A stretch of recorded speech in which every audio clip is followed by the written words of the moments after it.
রাজনীতিবিদরা দুর্নীতি করতে পারবে না।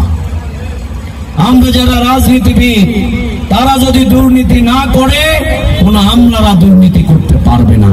বাংলাদেশ জামাত ইসলামীর আজকের যুদ্ধ হচ্ছে যে আমরা দুর্নীতির বিরুদ্ধে আমরা যুদ্ধ ঘোষণা করেছি। এই যুদ্ধে কি তোমরা আমাদের সহযোগী হওয়ার জন্য প্রস্তুত? কারা হাত তোলো যে আমরা দুর্নীতিকে না বলতে চাই। বাংলাদেশ আর আমরা জাকাত ভিত্তিক একটি অর্থ ব্যবস্থাকে ভিত্তি ধরে আমরা যদি অগ্রসর হই, আমরা হিসাব করে দেখেছি বাংলাদেশের যত সমস্যা আছে এগুলো সমাধান করতে মাত্র 5 বছর সময় লাগবে ইনশাআল্লাহ। আমরা আজকে এই জন্য সিদ্ধান্ত নিয়েছি, তোমরা যদি আমি যা বলি এগুলোর সাথে একমত থাকো তাহলে হ্যাঁ বলবে। আমরা এবার সিদ্ধান্ত নিয়েছি লক্ষ্মীপুরে আমরা বিশ্ববিদ্যালয় আমরা প্রতিষ্ঠা করব। আমরা সিদ্ধান্ত নিয়েছি লক্ষ্মীপুরে ইঞ্জিনিয়ারিং বিশ্ববিদ্যালয় আমরা প্রতিষ্ঠা করব। আমরা সিদ্ধান্ত নিয়েছি লক্ষ্মীপুরে আমরা মেডিকেল কলেজ প্রতিষ্ঠা করব।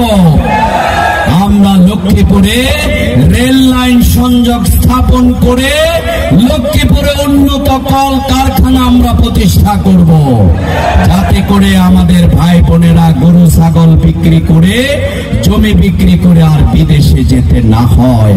লক্ষ্মীপুরে গোটা বাংলাদেশে এমন উন্নত কল কারখানা আমরা করব যারা বিদেশে গেছে সেই মেধাবীরা এখানে এসে তারা কাজ করে তাদের মেধার স্বাক্ষর রাখতে পারবে ইনশাআল্লাহ। খুব অল্প সময়ের মধ্যেই ইনশাআল্লাহ লক্ষ্মীপুরে আমরা নৌবন্দর স্থাপনের জন্য আমরা উদ্যোগ নেব ইনশাআল্লাহ। লক্ষ্মীপুর তোমরা জানো আমাদের এখানে কিন্তু 3টি জিনিসে আমরা সেরা। কয়টা জিনিস? মামুন ভাইও জানার কথা। একটি হচ্ছে নারিকেল, আরেকটি কি জোরে বলো? সুপারি, আরেকটি কি? আরেকটা কি? সোয়াবিন, আরেকটা কি?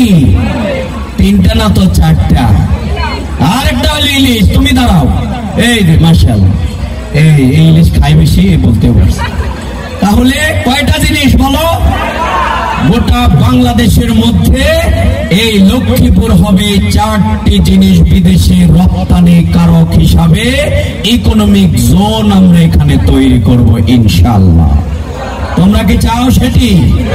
তাহলে চাঁদাবাজি বন্ধ করতে হবে।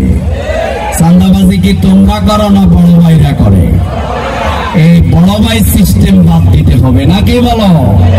বলে যে এইরকম করবা, এরকম চলবা, টাকা এইভাবে দেবা। বলছে ভাই কি সমস্যা? বলছে এগুলো সব কে বলছে? বড় ভাই বলছে।